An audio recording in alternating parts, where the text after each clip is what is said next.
प्रणाम श्रेष्ठ प्रजापति। मैंने आपका प्रणाम स्वीकार नहीं किया। मुझे खेद है कि मैं विलंब से आया, जिसके कारण आप रुष्ट हैं। मैं क्षमा प्रार्थी हूं। आप श्रेष्ठ हैं, प्रजापति हैं, मानव कल्याण के लिए धरती पर उतरे हैं। कृपया मेरा प्रणाम स्वीकार कीजिए। मैं तो काशी नगरी को विद्वानों की नगरी समझता था।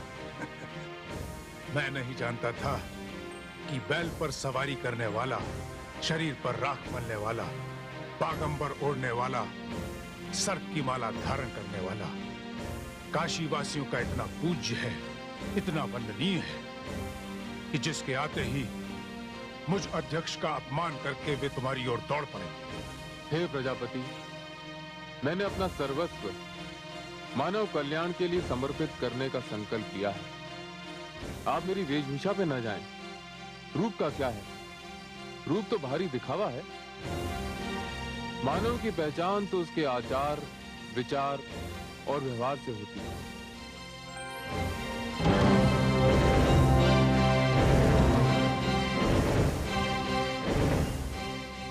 तो तुम मुझे आचार विचार का पाठ पढ़ाने आए हो।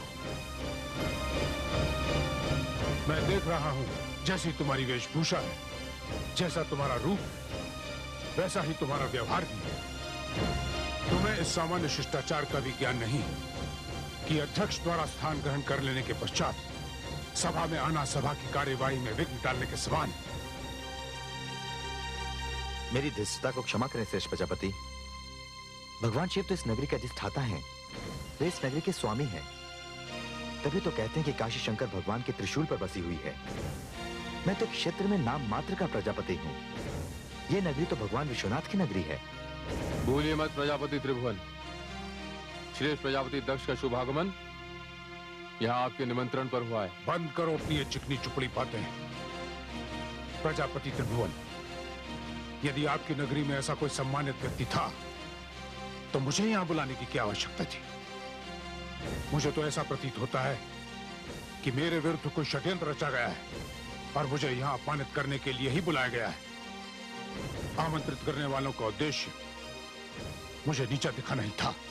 नहीं प्रजापति, आप ऐसा न सोचें। विद्वानों के लिए नगरी पलकें बिछाती है। श्रेष्ठ जनों का जो मान सम्मान यहाँ हुआ है, वे उसे कभी नहीं भूलते। मैं भी नहीं भूल पाऊंगा यहाँ का अपमान। जैसे तुम, वैसी तुम्हारी ये नगरी और वैसे ही इस नगरी के लोग। पिताश्री, ये लोग अपनी भूल के लिए आपसे क्षमा मांग रहे हैं। नहीं पुत्री, मैं इन्हें क्षमा नहीं करूंगा। ये कोई श्रेष्ठ लोग नहीं है, मुझसे छोटे हैं, रूप और गुण में बहुत ही छोटे। चलो पुत्री। नहीं, ऐसा अनर्थ मत कीजिए प्रजापति। अभी अभी आपने स्वयं की श्रेष्ठता स्वीकार की है। श्रेष्ठ लोग तो छोटों को क्षमा करते ही रहते हैं। मैं तुम जैसे अशिष्ट असभ्य छोटे लोगों के साथ वार्तालाप करके अपनी वाणी को अपवित्र नहीं करना चाहता। बस प्रजापति बस, अब आप एक शब्द भी ना बोलें। आप शिव की नगरी में आकर शिव का अपमान कर रहे हैं। हमने आपको अतिथि समझकर आपको सहन किया, क्षमा किया। अब आप स्वयं सोचें और विचार करें कि आचार विचार और व्यवहार में कौन छोटा है और कौन बड़ा। प्रलाप बंद करो त्रिभुवन। मैं अभी इसी क्षण इस सभा को त्याग करके जा रहा हूं। चलो पुत्री।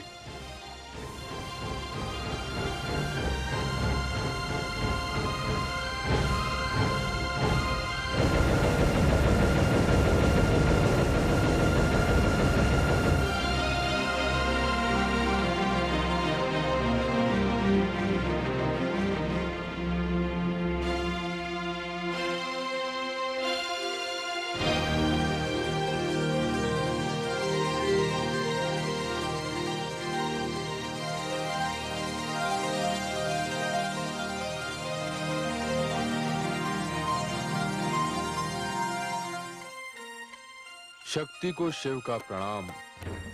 पिताश्री के व्यवहार के लिए मैं आपसे क्षमा मांगती हूँ। चलो पुत्री।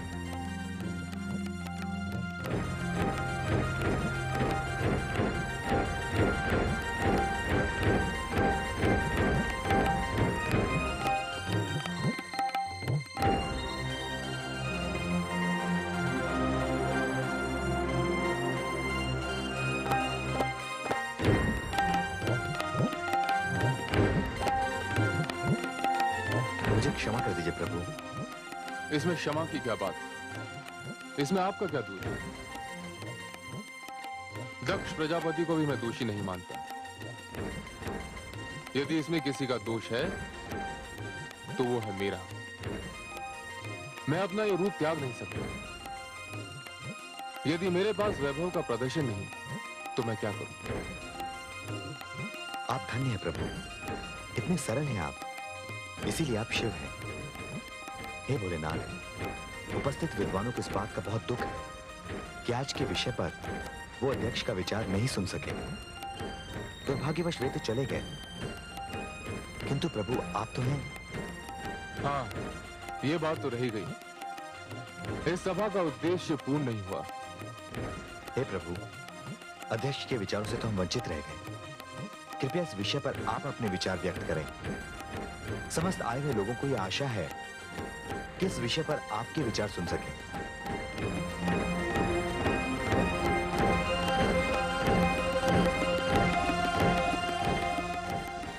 अपना स्थान ग्रहण करें।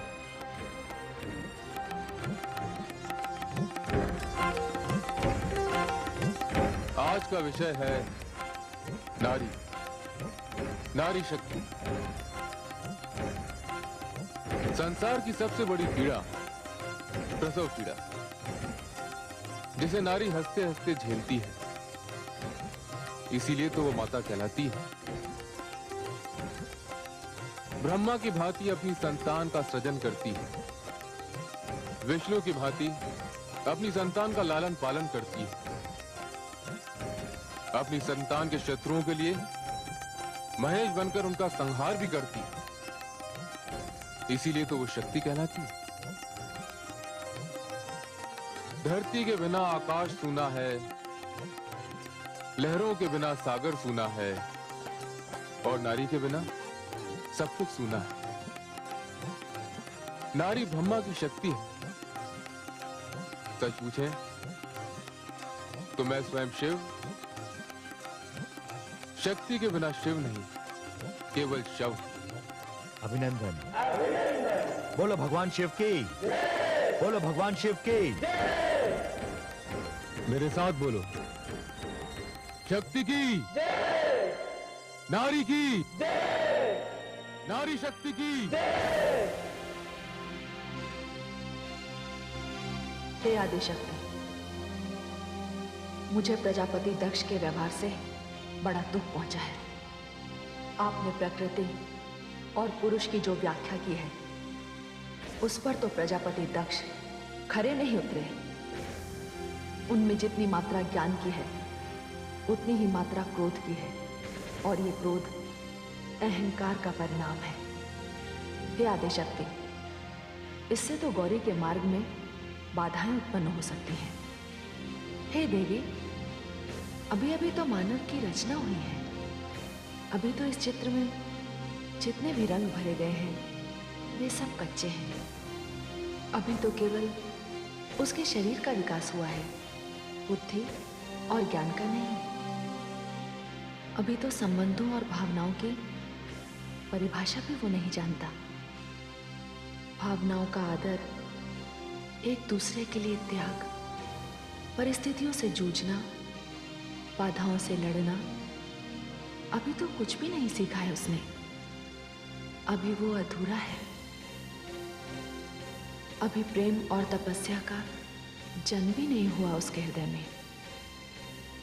अभी तो इस स्वर्ण को अग्नि में तपकर कुंदन होना है। किंतु ये सब होगा कैसे आदिशक्ति? हे देवी, मैंने जोड़ों की जो प्रथा आरंभ की है, उसमें मैंने दिन के साथ रात्रि, पीड़ा के साथ औषधि, विष के साथ अमृत, समस्या के साथ समाधान और प्रश्न के साथ उत्तर भी बनाए हैं। और सत्य तो ये है कि गौरी का जन्म इसी उद्देश्य की पूर्ति के लिए हुआ है। वही परिस्थितियों से जूझना सिखाएगी, वही संबंधों और भावनाओं की परिभाषा समझाएगी, वही इस बिखरे हुए जीवन को संवारेगी, वही इस बेरंग दृश्य में रंग भरेगी, वही इस जीवन का अर्थ भी बताएगी। और इस रण क्षेत्र में वो अकेली नहीं है। एक ओर हमारी गौरी है तो दूसरी ओर हमारे शिव है, और शिव का अर्थ है मंगल करने वाला। किंतु हे मां शक्ति, प्रजापति दक्ष उन्हें मंगल करने का अवसर दे तब ना। हे देवी, गौरी और शिव के मार्ग की बाधा तो संसार की कोई भी शक्ति नहीं बन सकती। किंतु हे मां शक्ति, इन परिस्थितियों में हमारी गौरी का क्या होगा?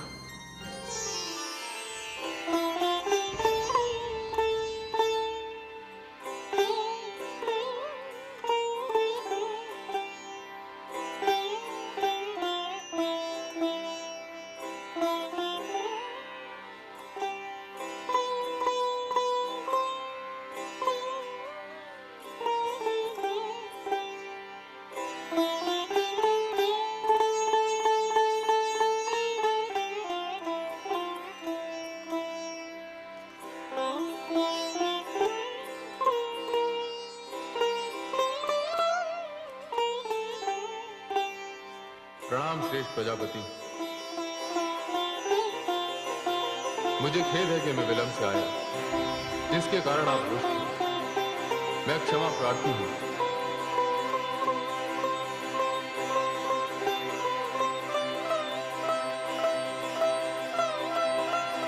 अब श्रेष्ठ हैं, प्रजापति हैं, मानव कल्याण के लिए धरती पर उतरे हैं। कृपया मेरा प्रणाम स्वीकार कीजिए।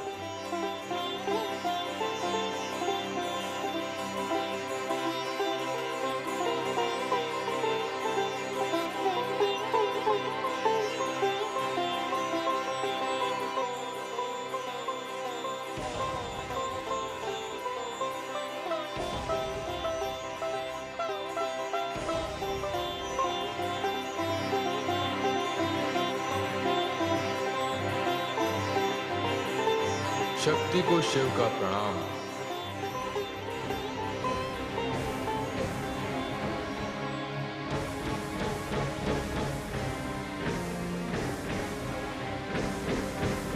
अरे आ गए, आ गए, आ गए।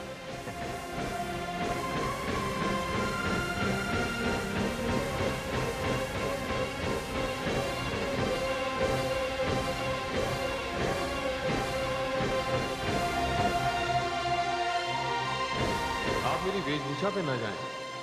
रूप का क्या है? रूप तो भारी दिखावा है। मानव की पहचान तो उसके आचार, विचार और व्यवहार से होती है।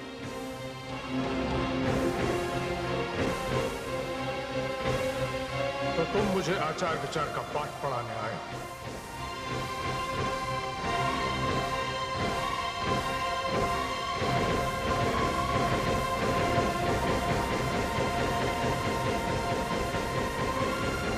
प्रजापति बस, अब आप एक शब्द ना बोले। आप शिव की नगरी में आकर शिव का अपमान कर रहे हैं। हमने आपको अतिथि समझकर आपको सहन किया, क्षमा किया। अब आप स्वयं सोचें और विचार करें कि आचार विचार और व्यवहार में कौन छोटा है कौन बड़ा। प्रलाप बंद करो त्रिभुवन।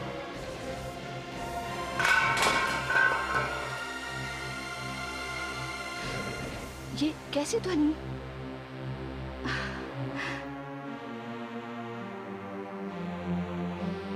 हाँ, मैं किसी कारण से वाटिका गई थी, किंतु आप तो पूरे एक सप्ताह पश्चात काशी से वापस आने वाले थे। अचानक ऐसा क्या हो गया? आप वापस क्यों आ गए? मत पूछो देवी, वहाँ पर मेरे साथ क्या हुआ। आप अशांत लग रहे हैं। अवश्य वहाँ कुछ घटा होगा। वो कोई विद्वानों की सभा नहीं थी, अशिक्षित अशिष्ट मूर्खों की सभा थी। ये आप क्या कह रहे हैं स्वामी? हाँ, वहाँ शिव जैसे असभ्य और अर्धनग्न व्यक्ति को मुख्य अतिथि बनाया गया था। ऐसे व्यक्ति को काशी निवासी अपना वंदनीय मानते हैं। वे लोग मूर्ख नहीं है तो क्या है? मैंने अपने जीवन में ऐसा बेढंगा व्यक्ति पहले कभी नहीं देखा। किंतु वहाँ हुआ क्या स्वामी? उनका निमंत्रण स्वीकार करना मेरी भूल थी और उस भूल का मुझे प्रायश्चित करना पड़ा। उन लोगों ने मुझे वहां बुलाकर मेरा अपमान किया, घोर अपमान। उस अपमान को मैं जीवन भर नहीं भुला पाऊंगा। देवी, अब इस विषय में मैं कोई और बात नहीं करना चाहता। मैं एकांत चाहता हूं, एकांत चाहता हूं मैं।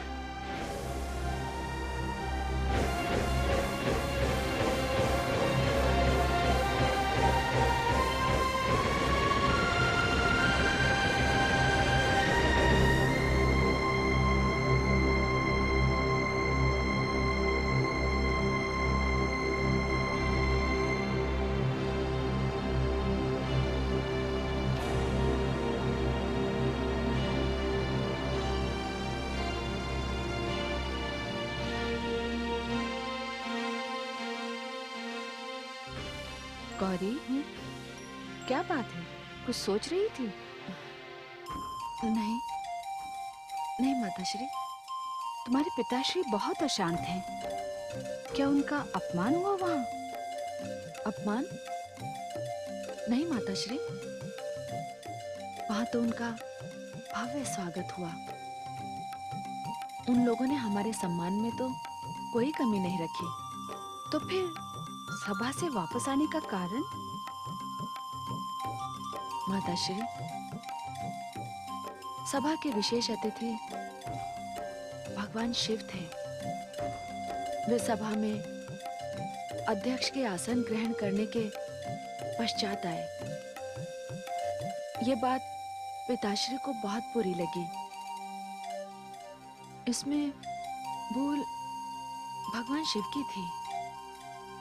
तब तो फिर तुम्हारे पिताश्री का क्रोधित होना अनुचित नहीं है।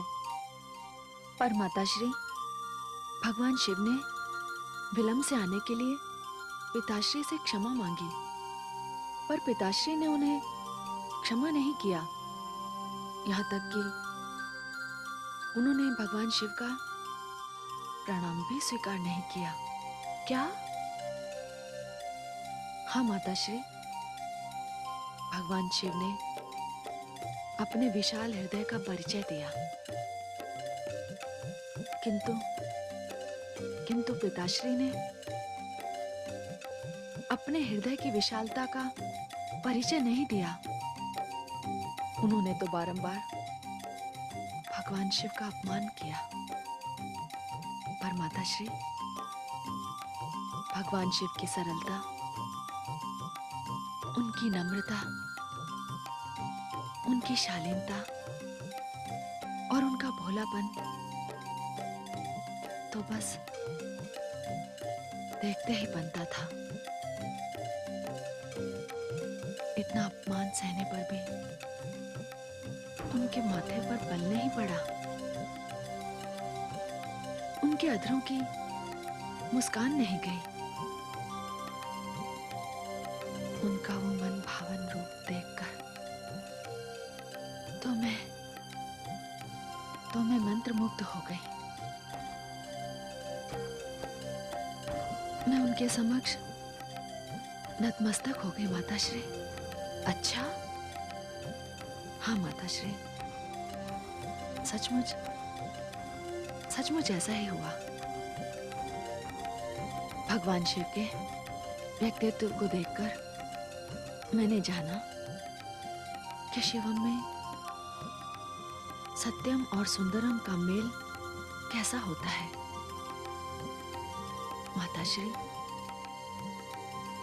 माताश्री, मेरी तो ये बात अब भी समझ में नहीं आ रही है कि उस सीधे, सरल, भोले भाले और पावन रूप को पिताश्री जैसा विद्वान व्यक्ति इतना छोटा कैसे समझ सकता है। माताश्री, पिताश्री ने तो प्रथम दृष्टि में ही उन्हें अस्वीकार कर दिया। इतना ही नहीं, उन्होंने भगवान शिव को बैल की सवारी करने वाला, शरीर पर राख मलने वाला, बागंबर ओढ़ने वाला, सर्प की माला धारण करने वाला, ये सब कहकर उनका अपमान किया। पर माताश्री, इतना सब कुछ सुनने के पश्चात भी वो मुस्कुराते ही रहे। उनकी वही मुस्कुराती हुई छवि अब तक मेरी आंखों में घूम रही है। मैंने तो पिताश्री की ओर से उनसे क्षमा भी मांगी, किंतु मुझे ऐसा लगता है जैसे मेरी क्षमा उनके अपमान से बहुत छोटी है माताश्री, बहुत छोटी है।